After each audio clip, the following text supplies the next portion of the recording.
रोहित, मैं राजनीतिक दलों की बात भी करूंगा, उनको भी पहले से डालना चाहिए। क्या ये बड़ा कन्वीनियंट है आपके लोगों से? मैं आरएलडी के बहुत से लोगों से बात कर रहा था, तो वो सबके मन में एक बात थी, भाई न्यू है यो गंगा स्नान के चक्कर में हमारे 4,500-5,000 6,500 वोटर कितने वो नहान के चक्कर में ना चले जाए, हमारा नुकसान ना हो जाए। ये मेरी बात हुई है बाकायदा और ये फैसला आ जाता है। ये तो कुछ तार जुड़ रहे हैं।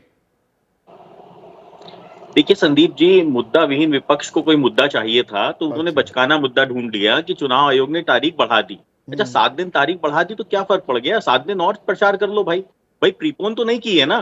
7 दिन पहले तो चुनाव नहीं कर दिया कि आप कह दो कि नहीं जी उन्होंने तो अपनी तैयारी कर ली थी, हम तो नहीं कर आप पाए। लोग हैं, विपक्ष तो कह रहा है हमारे तो सारे खाते सील कर रखे, ठंडे बस्ते में डाल रखे हैं। नहीं संदीप जी तो सरकार के लिए ज्यादा समस्या है ना, क्योंकि सरकार के अंदर जो मंत्री होते हैं या जो भी पदाधिकारी होते हैं, विधायक होते हैं, उनके कार्यक्रम फिक्स होते हैं। उन्होंने तो 13 तारीख के हिसाब से चुनाव के बाद अपने कार्यक्रम फिक्स कर रखे थे। अब उनको अपने कार्यक्रम रद्द करने पड़ेंगे क्योंकि यहाँ सरकार भी तो बचानी है। यहाँ पे तो सवाल ये भी उठ रहा है कि भाई तलवार लटकी हुई है योगी आदित्यनाथ के कार्यकाल पर, वो कुर्सी पर बने रहेंगे या नहीं। कल योगी आदित्यनाथ प्रधानमंत्री से मिलते हैं, आज ये घोषणा हो रही है। अब विपक्ष इसमें भी क्रोनोलॉजी ढूंढ रहा है। विपक्ष का काम है क्रोनोलॉजी ढूंढना, क्योंकि मुद्दा विहीन विपक्ष है। मैं आपको बता दूं, अभी आपने बताया था कि जो है तारीखें नहीं पता, शायद जानकारी नहीं है। रोहित अग्रवाल, एक सेकेंड, पीसीआर ये राष्ट्रीय प्रवक्ता हैं आरएलडी के, राजनीतिक विश्लेषक नहीं है। इनका चेंज कीजिए डिस्क्रिप्शन, बात जारी रखिए।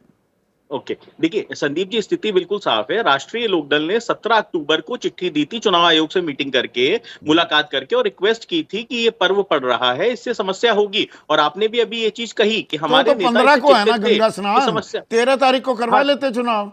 नहीं संदीप जी देखिए, आप भी गांव की पृष्ठभूमि से आते हो और आपको भी पता है कि लोग यार दोस्त अपने रिश्तेदारों के साथ ट्रॉली में चढ़ के और 3 दिन पहले जाते हैं मेले में, वहां कैंपिंग करते हैं, कैंप लगाते हैं वहां पे। तो ऐसी स्थिति में हमको और आपको ये चीज पता है बहुत अच्छी तरीके से कि भाई गांव की अखिलेश यादव तो ये कह रहे हैं, वो जो लोग कोई दिल्ली, कोई पंजाब, हरियाणा, कोई मुंबई में, कोई बेंगलुरु में, वो जो अपना रोजी रोटी कमा रहे हुए हैं परेशान बीजेपी सरकार से, बेरोजगारी की भी मार है, महंगाई की मार है, वे आ रहे हैं अपने गांव राम में और वे चले जाएंगे।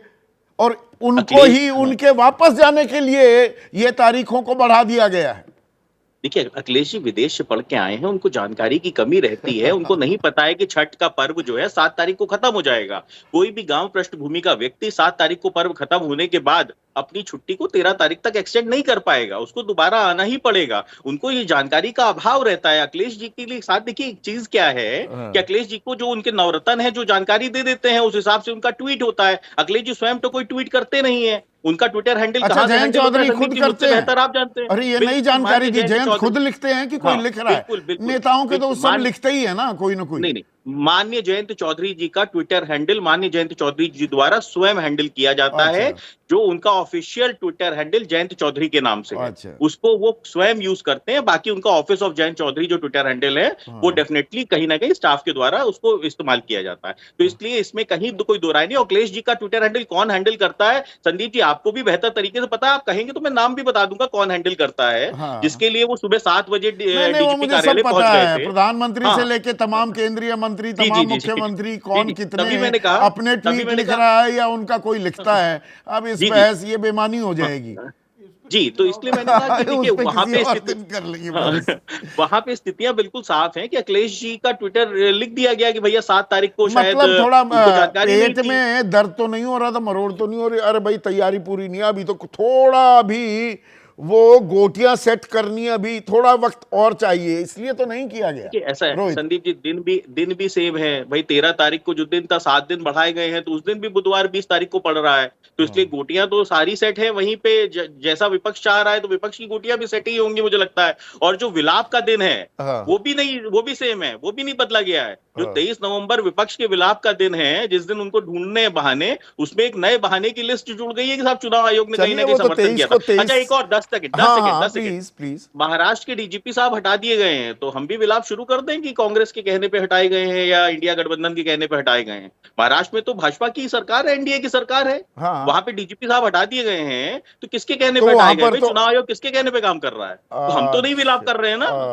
हम तो विलाप